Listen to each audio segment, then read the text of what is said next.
जय श्री कृष्णा, राधे राधे।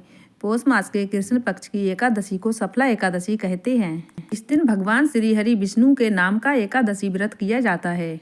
धर्म शास्त्रों के अनुसार श्री कृष्ण भगवान ने सफला एकादशी को अपने समानी महान और शक्तिशाली बताया है। इस व्रत को जो मनुष्य करता है उसके सारे कार्य सफल होते हैं और व्रत त्यागने के बाद उसे वैकुंठ की प्राप्ति होती है। पद्म पुराण में श्री कृष्ण भगवान ने युधिष्ठिर को एकादशी तिथियों को बताते हुए कहा था कि किसी भी कार्य की सफलता के लिए सफला एकादशी सर्वश्रेष्ठ है। ऐसी भी मान्यता है कि एकादशी व्रत करने वालों को किसी और देवी देवता की आराधना करने की जरूरत नहीं पड़ती है। इस दिन दीप दान करने का भी विशेष महत्व है।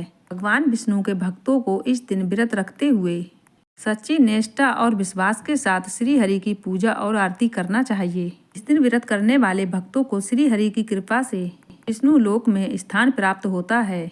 पौष मास के कृष्ण पक्ष में पड़ने वाली सफला एकादशी 7 जनवरी को है और इसी दिन इसका व्रत किया जाएगा। आइए जानते हैं सफला एकादशी के शुभ मुहूर्त के बारे में। एकादशी तिथि आरंभ होगी 7 जनवरी रात 12:40 पर और एकादशी तिथि का समापन 8 जनवरी रात 12:46 पर होगा। सफला एकादशी 7 जनवरी रविवार के दिन पड़ रही है। 8 जनवरी को सूर्य उदय होंगे सुबह 7:15 पर और सूर्यास्त का समय शाम 5:40 पर रहेगा। अभिजीत मुहूर्त इस दिन दोपहर 12:06 से दोपहर 12:48 तक रहेगा। अब जान लेते हैं सफला एकादशी व्रत पारण का समय। 8 जनवरी सुबह 7:15 से सुबह 9:20 तक रहेगा।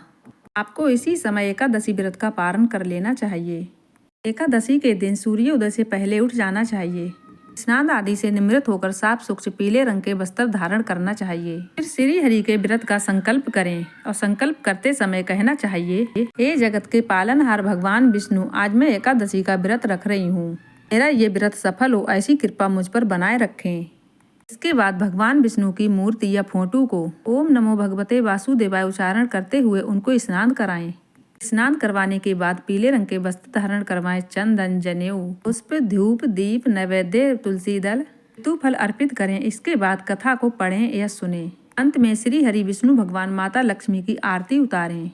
दिन भर व्रत को करें। शाम को भगवान विष्णु के समक्ष शुद्ध घी का दीपक जलाएं। रात्रि भजन कीर्तन करें। अगले दिन फिर से प्रातः काल जल्दी उठकर स्नान आदि करके भगवान विष्णु का पूजन करें और उसके बाद शुभ मुहूर्त में एकादशी व्रत का पारण करें। पारण करने से पहले ब्राह्मणों को घर बुलवाकर भोजन जरूर कराएं। भोजन करवाने के बाद उनको उपहार में कुछ न कुछ देकर उनको अच्छे से विदा करें। घर में बड़ों को भोजन करवा के स्वयं भोजन ग्रहण करें। सफला एकादशी से प्राचीन इतिहास भी जुड़ी है।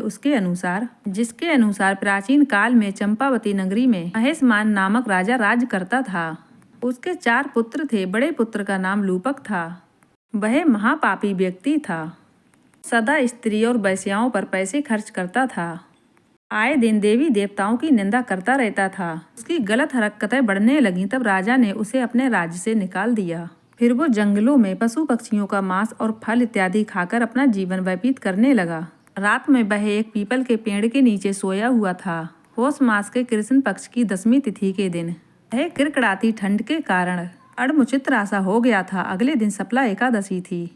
दोपहर के समय सूर्य देव के ताप के प्रभाव से उसे होश आया। तब लुकपक भूख से व्याकुल होकर पेड़ों से गिरे फल को इकट्ठे करने लगा। तब तक सूर्यास्त होने लगा। उसने अपने स्थायी पीपल के पेड़ के नीचे फलों को रखते हुए निवेदन किया, इन फलों से श्री हरि विष्णु भगवान संतुष्ट हों। अनजाने में ही सही लूपक से इस व्रत का पालन हो गया।